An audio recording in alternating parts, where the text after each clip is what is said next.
हगवणे बंधूंना दिलेल्या बंदुकीचं लायसन्स भोवलं, शालिंदर सुपेकरांची पदावनती, कारागृह सुधार सेवा पदावरून महासमादेशक होमगार्ड पदी बदली।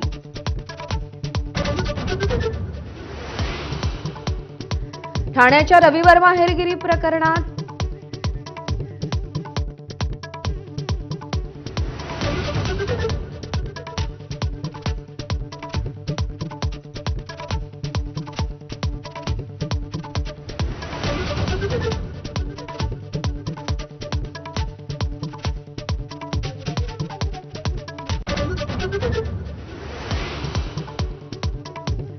ठाण्याच्या रवी वर्मा हेरगिरी प्रकरणात मोठा ट्विस्ट, हनी ट्रॅपची बतावणी खोटी असल्याचं उघड। रवी वर्मानं पैशांच्या बदल्यात जाणीवपूर्वक माहिती पाकिस्तानला दिल्याचं तपासात समोर।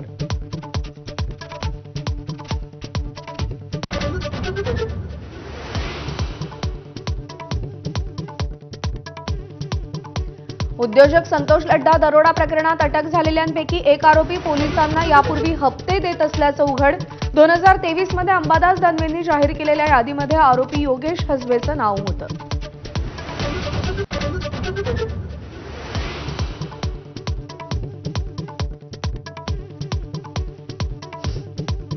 पुण्यश्लोक अहिल्यादेवी होळकर यांचा आज त्रिशताब्दी जन्मोत्सव सोहळा। मुख्यमंत्री उपमुख्यमंत्री अहिल्यानगर जिल्ह्यातील चौंडीत स्मारकाचं दर्शन घेणार।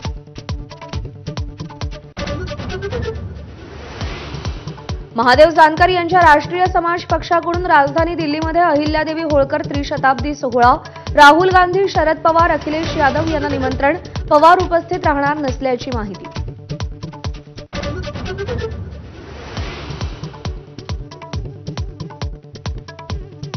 पाकिस्तानच्या सीमेलगत असलेल्या राज्यांमध्ये आज ऑपरेशन शील्ड राबवणार। जम्मू काश्मीर, पंजाब, राजस्थान आणि गुजरातमध्ये मॉकड्रिल, सायरन वाजवून देखील ब्लॅकआउट करणार।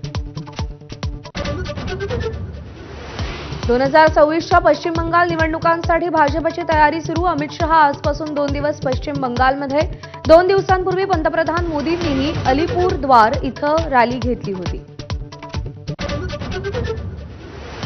देशात कोरोनाच्या संख्येत सातत्यानं वाढ। देशात सक्रिय रुग्णांची संख्या 1300च्या वर, तर आतापर्यंत 12 जणांचा मृत्यू झाल्याची आकडेवारी समोर।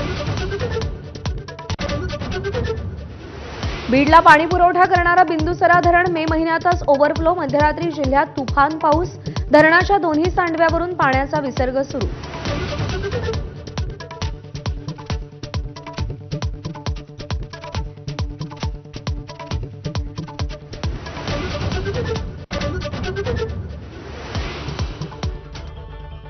गुड मॉर्निंग महाराष्ट्र, नमस्कार, सुप्रभात। मी प्रज्ञा पोवळे, बुलेटिनमध्ये आपल्या सगळ्यांचं स्वागत।